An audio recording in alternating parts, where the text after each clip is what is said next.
Well, I think I may have a problem and maybe need some advice from you guys and see what y'all think. Could be, might be the problem. What I need to do about it, I guess, is what I'm getting at. So let me show you what's going on in the garden in late January. So I showed you planting these onions, oh gosh, 2 or 3 weeks ago, I guess. And, then we went through that cold weather. Again, cold for us. Got into 18-ish, maybe even lower. And these onions just don't look good. Now, confession, during that time, it was pretty dry. We didn't get the snow that Houston and Baton Rouge and Florida and all these places got. We're like 3 hours north of Houston, and we just didn't get. I mean, I looked out there and saw a flake or two, but we didn't get anything as far as accumulation. That would have helped these, I think, because the snow will insulate.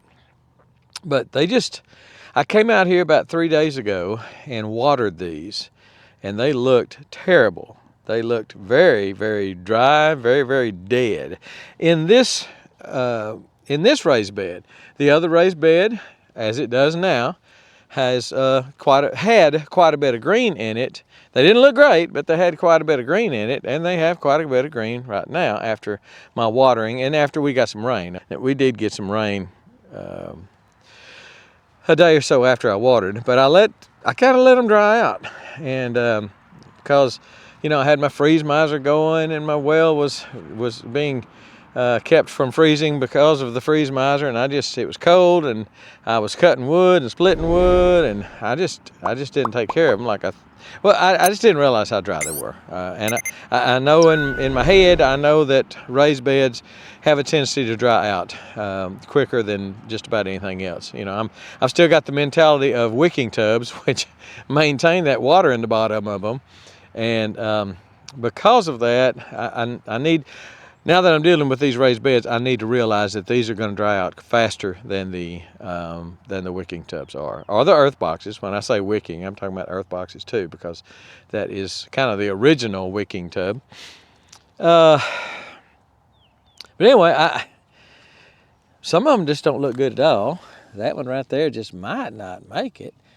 And then I've got a few that are starting to show a little green after a good watering. But I mean, just about everything in this raised bed right here just looked just like that one. I mean, like when I came out here to water it, I said, oh man, what have I done to these little onions? So I think these over here are going to be saved because almost all of these are showing some green. I've got some little bitty ones that, some of them don't look great, but they all have a little green on them to where I think they're going to make it. I need to come out here and put some compost on top of them, or between them and everything, and kind of surround them with compost. I just was wanting them to get a little bigger than that before I did that. Now, had I put compost on them before the freeze, that might have helped them. Might have helped insulate them, hold the water in a little better. What little water it had. In fact, if I would have composted them, I would have watered them and watered the compost in. But I don't know. Maybe y'all can tell me if they're gonna really come back and make it. I know some of them are, but I mean, is this raised bed going to be a bust? And if it is, then it is, and I'll whatever ones grow, I'll let them grow until they get eating size, as a green onion, maybe big as your thumb, something like that, and then we'll take them in the house and eat them. And this bed will become something else. It'll become squash or zucchini or something like that. It's not a huge waste. And truth be told, this is probably enough onions. If only this bed made it, this is probably enough onions for us to let grow big and to store. It's about 50 onions in here, 50 or 70, something like that, and that would be plenty for us two peoples to have and still give away some.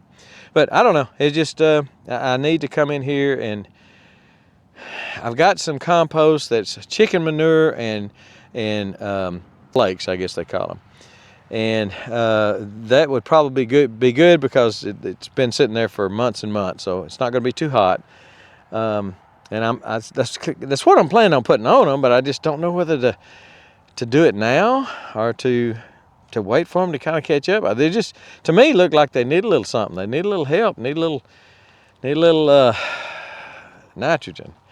And I don't want to burn them. Don't want to put that much in it, but I've used up all my synthetic fertilizer, my triple 13 and 10-20-10, things like that. But I could come in here and put some 20-20-20, just kind of sprinkle it in there and then water it in. That would be a good idea, and I don't think I would burn them by doing that. And I think it would give them a little shot in the arm, kick in the pants, and that's kind of what they need. Still got a fire ant mound inside that raised bed. That's where they start. If I scratch that a little bit, yeah, there they come. So I use a bait, and I don't put the bait in a garden, but I will put, maybe get me a jar, like a quart jar, and put the bait in the jar and then lay the jar on its side, where if it rains, it won't rain in the jar because the bait can't get wet. If it's wet, they can't grab it and take it to the mama. So, but I'll probably put me a jar of it right in here and try to cure this fire ant situation. But the problem is, it's just not the time of the year to do that. Fire ants go out looking for food when it's 70-75 degrees, and we're just not going to make that for till we're going to get there maybe at the end of this week. Anyway, what do you think about my onions? This tub, this raised bed, it looks better than it did before I watered it the other day. And onions are very resilient, so they certainly may come back. But what do you think? And what do your onions look like? Have you already planted some? And what do they look like if you did? Where did you plant them? Ground, container, tubs, wicking tubs? Where have you put them, and are they looking pretty well? Did they survive the cold? Now, if you got snow, they probably survived real well, because again, that snow will insulate the dog out of those things, and it just won't hurt them, man. I've had plenty of snow, much colder temperatures than that, and snow on top of my onions, man, they came out like a champ.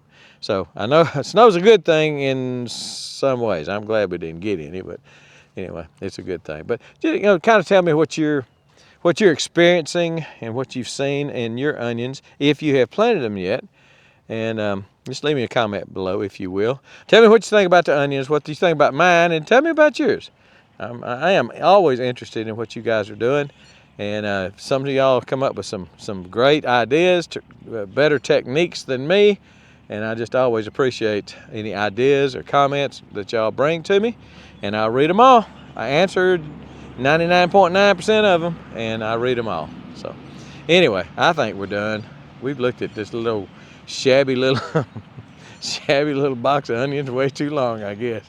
But hopefully they're gonna come back. Tell me what you think. Will they or won't they? All right, we're gone.